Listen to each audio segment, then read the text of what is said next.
फुलताय ह्यांचा व्यायाम झाला. बदामाचं दूध आणू का? वय ग आणू का?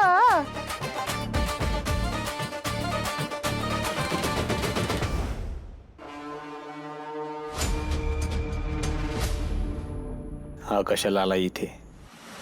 हा जर मी माधुरी सोबत दुकानात होतो हे पचकलं तर सगळं संपलं. माझे सगळे प्लॅन मातीत जातील. येतो मी. आप्पा येतो. पक्या हे की बस.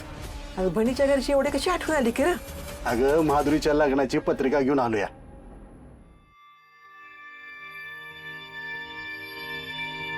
दाजी एक पुढे. तुला ताई तू ये. हे घ्या माझ्या लेकीच्या लग्नाला सगळी यायचं. हा हो असं काय करता हो? अशा टायमाला माणसाने समजा राग विसरून जायचं असतं बघा. कधी येईल लगीन? पत्रिकेत लिहिलंय. कुठं आहे? ते पण पत्रिकेत लिहिलंय म्हणून पत्रिका द्यायला आलोया. बरं झालं त्या माधुरीचं लगीन ठरलं. काय मदत लागली तर सांग, करतो आम्ही. तुमच्या गोपाळात तेवढं माझ्या पोरीपासून लांब राहायला सांगा.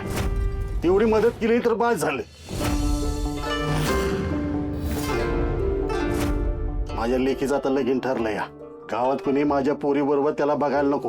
ओ मामा, ह्यांचा काय संबंध? बायकांपासून लांबच असतात हे. परक्या बाईकडे नजर वर करून पण बघत नाहीत. आणि गोष्ट राहिली माधुरीची ना, ते तिला भाव सुद्धा देत नाहीत.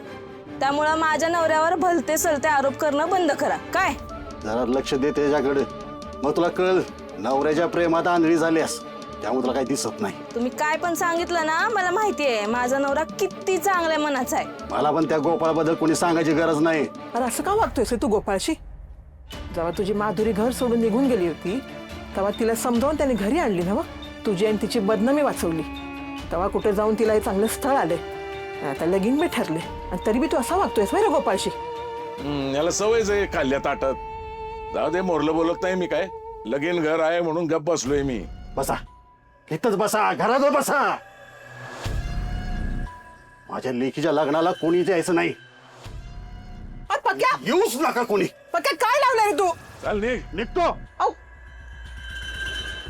आलाय मोठा पत्रिका वाटायला.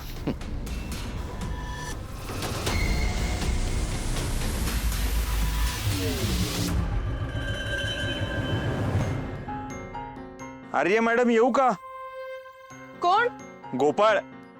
अरे गोपाळजी, या या या. काय आज सकाळी सकाळी? नमस्ते. अहो काय नाही, सकाळी सकाळी म्हणजे इकडनं निघालो होतो, म्हटलं भेटून जावं. ते तुम्हाला ड्रेस पण शिवून दिला आहे, ते बघावं म्हटलं. काय अरे देवा, काय झालं? चूक झाली का माझ्याकडनं काय शिवण्यात? नाही नाही, तुम्ही व्यवस्थितच स्टिच केला असेल, पण मला तो ट्राय करून बघायला वेळच मिळाला नाही. अहो दिवसभर कामातच होते मी. हाय का? मग त्यात काय एवढं, तुम्ही आता ट्राय करा ना. हा म्हणजे काय मापात फेरबदल असेल किंवा काय नीट बसला नसेल तर मला दुकानात जाऊन लगेच काम करायला. बाकीच्या बायकांचे ब्लाऊज ते मी नंतर शिवेन, पण तुमचं काम पहिला. ठीक आहे, मी करते ट्राय. तुम्ही बसा 5 मिनिट, आले. बरं बरं. म्हणजे माझी संधी हुकली नाही तर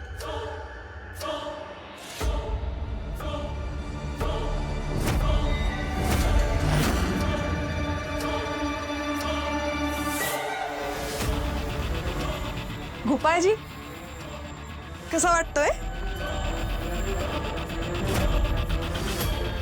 भारी दिसतोय बरं का ड्रेस. लय भारी. ते फिटिंग बिटिंग सगळं खूप व्यवस्थित बसलाय. अहो आता त्याला कुठेच अल्टर करायची गरज नाही. तुम्ही खूप परफेक्ट शिवलाय.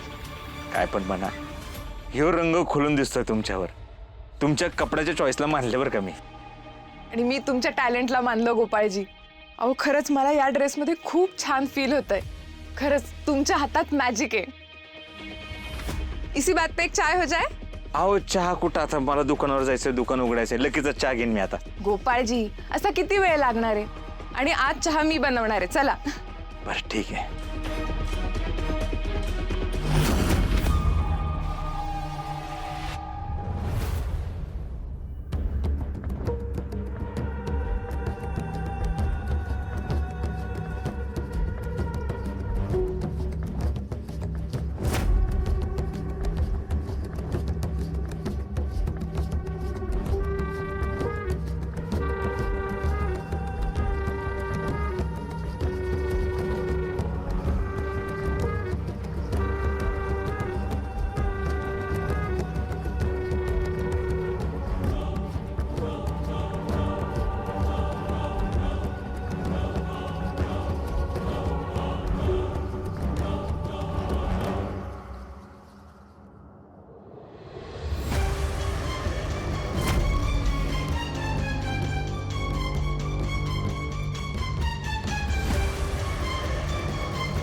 लाले भाजी निवडून ठेवतेस का ग? म्हणजे दुपारी करता येईल. हा निवडते.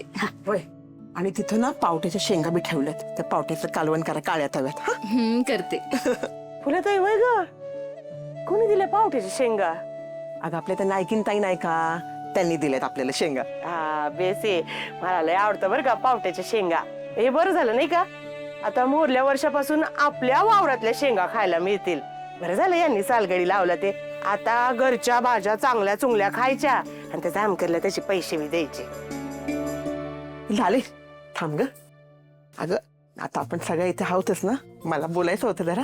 आपल्या माधुरी इथे लगीन ठरले नवं, तर तिची वटी भरायला लागेल आणि तिला चांगला महागातला आयर बी करायला लागेल. तर तशी पैशाची आपल्याला सोय बी करायला लागेल. पण आहेर काय करायचा? मी काय म्हणते, एक चांगल्यातली साडी घेऊया आणि चांगला डिनर सेट घेऊया. पैसे झाडालाच लागतात ना, काही गरज नाही एवढा महागाचा आयर करायची. मी काय म्हणते, पाकिटात 1000 रुपये घालून देऊन टाक. रंजे, पाकिटात पैसे भरून द्यायला ते काय परक्या कुणाचं लगीन आहे वय ग? माझ्या एकुलत्या एक भाचीचं लगीन आहे आणि तिच्यासाठी मला काहीतरी चांगलं करायला नको वय ग? चांगला आयर घ्यायला लागेल तिला. मी तुझ्या भावाच्या लग्नामध्ये चांगला 5000चा आयर केला होता आणि इथं माझ्या भाचीच्या लग्नात 1000 रुपयाचं पाकिट बनवा म्हणतेस. कसं वाटतंय का तुला?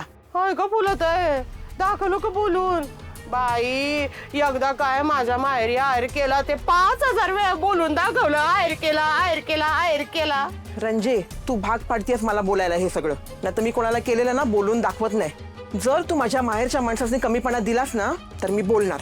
बाई हो का, आता मी कशाला कमीपणा देऊ? जवा जवा तुझा भाऊ या घरामध्ये आलाय ना, तवा तवा हात हलवतच आलाय.